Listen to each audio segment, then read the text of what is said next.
Well, I don't really have any process. Every time I do it differently, and sometimes I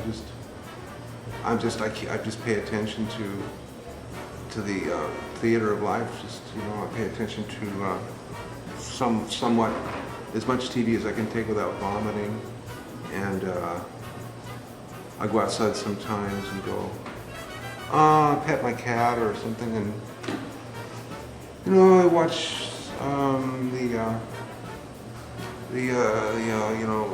leaves blowing or something, but I really don't have any process. It just occurs to me like a flash, most of these things.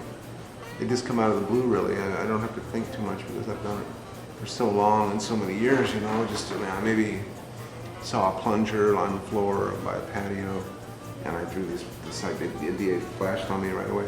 The idea of plunger, so what you call them, plumbers, uppers, plungers, on women's breasts, it just seemed like a natural fit. So therefore, I had that image in my mind, and the image of those. And so then I just thought backwards, into a cartoon. And so I do any of them, really. They just come, there's just a million different ways to do it, It's, depends on how, lacking in sleep I am, or how much my girlfriend has mistreated me, and what color the sun is the day, and which way the wind is blowing, and you just see and come pay attention to just the writing on the wall. It's when you don't have a process, it's very difficult to explain, how you do anything.